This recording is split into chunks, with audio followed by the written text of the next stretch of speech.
Hi, my name is Tom Nadolski. I'm Colleen Grathoff. I'm Joe Gradhoff. Hi, my name is Keith Seymour. I grew up on the east side of Detroit, pretty much a Chrysler area, and I moved up to the Flint area, Buick country, about 26 years ago. I grew up in Burton, Michigan, spent most of my life there. Flint Township for me. Went to Carmen High School. Go Cougars.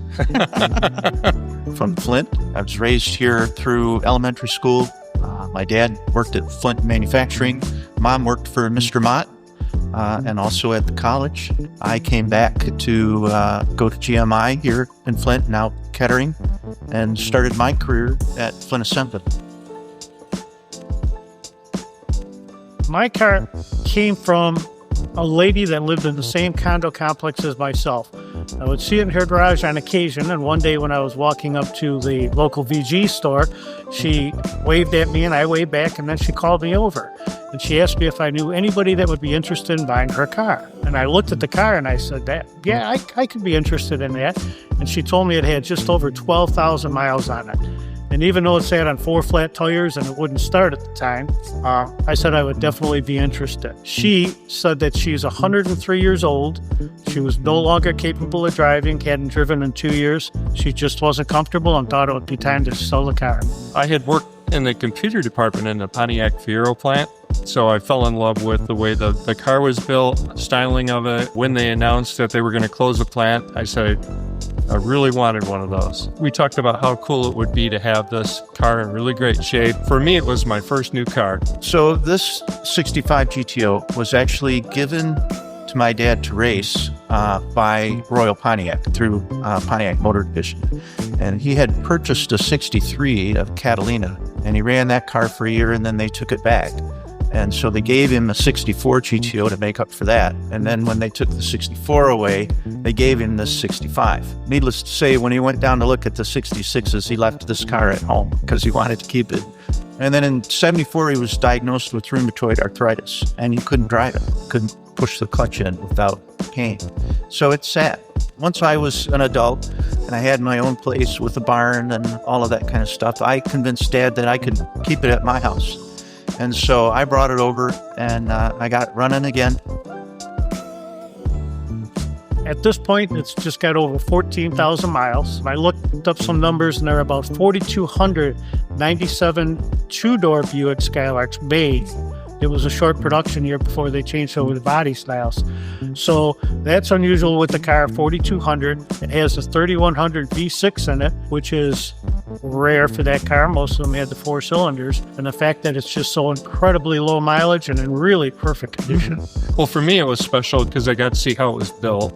And it is totally like a different car. I have to say something about how cool this car is, right? Like, it looks like it's got Italian styling, you know, like the rear end, especially all the curves and stuff.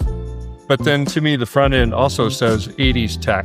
Well, it's special because it's Dad's, and it actually, to me, it'll always be Dad's. I feel like I'm not the owner of the car, I'm the steward of his car. It has his fingerprints on it, you know, and you can look at it and see all the little tricks and modifications that he made.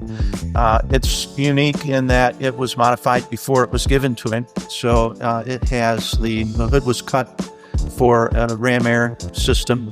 So it's one of the earliest Ram Air cars. Just being able to go to all of the different car shows. And I think the most special one for me, 3 years ago, I brought it up here for the Sloan Auto Fair. I won an award with the car Top 25, which is, I think that was really the most thrilling for me because Sloan is really a special place. And to receive an award for something like that was really special. Here you go, Colleen. I don't know if I should tell this one or not. Happened to be a beautiful summer day, taking it out for a drive. And back then, the speed limit was 55. Have a little lead in my foot. So I was driving eastbound on M59, and I wasn't paying attention to how fast I was going. I was just feeling the road, enjoying the car, listening to music. All of a sudden, I see a police officer going westbound on M59. And his head snapped toward me, and I looked down, and I was doing 93. I was probably in a lot of trouble as he came skidding through the grass median. And I thought, well, maybe he's not coming around for me. So I just kept going. And there happened to be a curve that had an exit ramp. And so I just diverted and went up the exit ramp. And luckily for me, as I was going over the bridge, he was going under it. I found a Meijer store and I parked way in the back. I got out of the car trembling and I meandered around the store for an hour and a half or two, just for safety's sake, and drove back roads home. So even though it's a race car, Mom would drive it on occasion. So you can imagine this little 5'4" little lady, horsing around this factory race car. But because of the factory modifications, it had some anomalies, like the battery would go dead. And so she'd take it to the corner store, and then we would come out, the battery would be dead. And so she'd have to call somebody to give us a jump or call a tow truck driver. I remember hearing the stories about the driver would walk up and she'd say, well, I need a jump. And so he'd open the hood and he'd look around. The whole time he's looking around, I'm in the back seat going, the battery's in the trunk. The battery's in the trunk. And then finally he'd kind of close the hood and he'd walk back to Mom, embarrassed, and say, where's the battery in this thing? And she would say, well, the battery is in the trunk.